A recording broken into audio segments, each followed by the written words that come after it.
안녕하세요. 오늘은 Visual Schedule, 시각적 일정에 대해서 이야기 나눠보겠습니다. 일정표를 짜서 생활하는 것은 자폐를 가진 아동과 청소년의 독립성을 기르고 아이들 스스로 앞으로 해야 할 일에 대한 계획을 세울 수 있게 도와줄 수 있습니다. 하나의 일정표를 짜는 것은 아주 간단하게 아이가 일정 시간 동안 해야 할 일과 활동에 대해 간략하게 정리해 놓는 것이고, 그 정해진 순서대로 일을 맞춰야 하는 것입니다. 시각적 일정표 방법은 굉장히 간단하고 사용이 쉬운 방법이고 효과적인 방법 중 하나입니다. 자, 이제 그러면 오늘은 자폐 아동과 자폐 청소년이 어떻게 시각적 도움을 통해 다양한 스킬을 배우고 어떻게 시각적 일정을 짜서 효과적으로 생활할 수 있는지에 대해 이야기를 나눠보겠습니다. 이전에 많은 연구에서 대부분의 자폐 아동과 청소년이 시각적 지원으로 무언가를 배우는 것에 강점을 가지고 있다고 이야기했습니다. 시각적 지원이란 간단하게 말씀드려서 음성이나 소리로 된 정보를 시각적으로 바꾸어 제공하는 방법입니다. 이렇게 시각적으로 정보를 정리해서 전달하면 정보가 간결하고 정확하게 전달될 수 있습니다.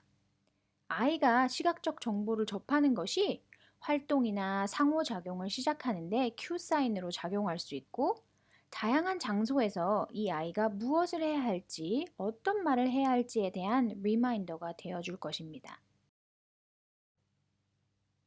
시각적 일정이 가장 효과적으로 사용되는 나이는 3세에서 14세로 알려져 있으며, 이 시각적 일정을 사용할 때 아이의 자기 규제 능력이 크게 향상되는 것으로 보고되어 왔습니다. 이 방법은 여러 장소, 예를 들면 집, 학교, 커뮤니티, 특히 새로운 환경에 가서 그 일정과 루틴을 따라야 할 때, 예를 들어 병원에 갈 때, 새로운 장소나 프로그램에 등록할 때, 그곳의 일정을 미리 조사해서 시각적 일정으로 만들어주고 설명해주면 효과적입니다. 그래서 여가 생활이나 일상 대화, 자기 관리를 필요로 하는, 예를 들어 양치나 샤워 이런 활동, 그리고 가사일 등을 가르치고 수행하게 하는데 이 시각적 일정 방법이 효과적으로 사용될 수 있습니다.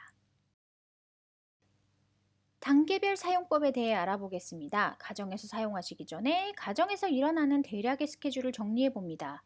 무엇이 주기적으로 일어나는지, 무엇이 순차적으로 일어나는지를 정리해 봅니다. 그런 다음 나의 아이만을 위한 시각적 일정표를 작성합니다.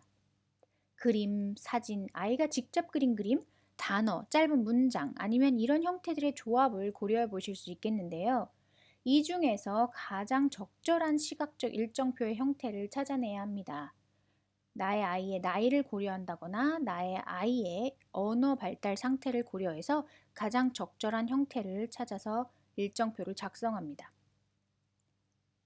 이 일정표를 아침부터 저녁까지 사용하실 수 있겠지만, 처음 사용하신다면 일정한 시간을 정해 두시고, 예를 들어 아침이나 저녁, 아니면 이 일정표가 필요한 활동이라든지 이 일정표가 필요한 장소를 정해서 사용해 보시는 것도 좋은 방법이 되겠습니다.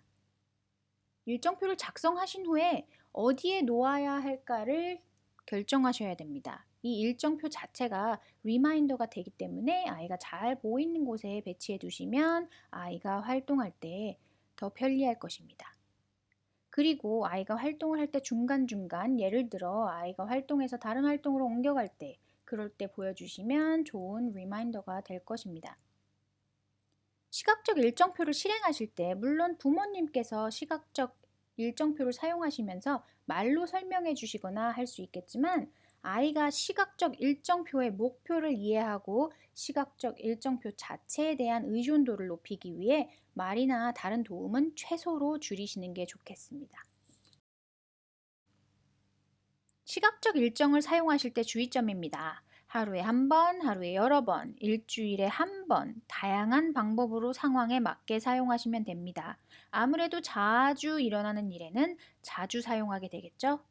이 방법은 첫 번째는 그 다음은 하는 일이 순차적으로 일어난다는 컨셉을 가르쳐 주기에 용이한 방법입니다.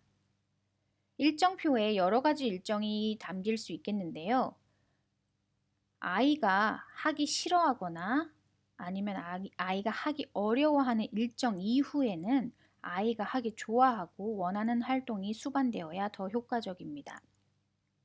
여러 가지 시각 형태의 사용을 고려해 볼 수 있겠는데요. 그림, 사진, 글씨, 3D 물건들, 큐브 같은 것들, 그리고 요새는 핸드폰이나 셀폰이나 태블릿을 사용하실 수도 있겠습니다. 질문이 있으시면 저에게 이메일을 작성해 주세요. 제 이메일 주소는 sunnykim@uic.edu입니다. 그리고 이 마줄은 autisminternetmodule.org 그리고 National Autism Center's Parents Guide to Evidence-Based Practice in Autism에 있는 내용을 토대로 만들었고 Society for the Advancement of Behavior Analysis Public Awareness Grant의 서포트를 받았습니다.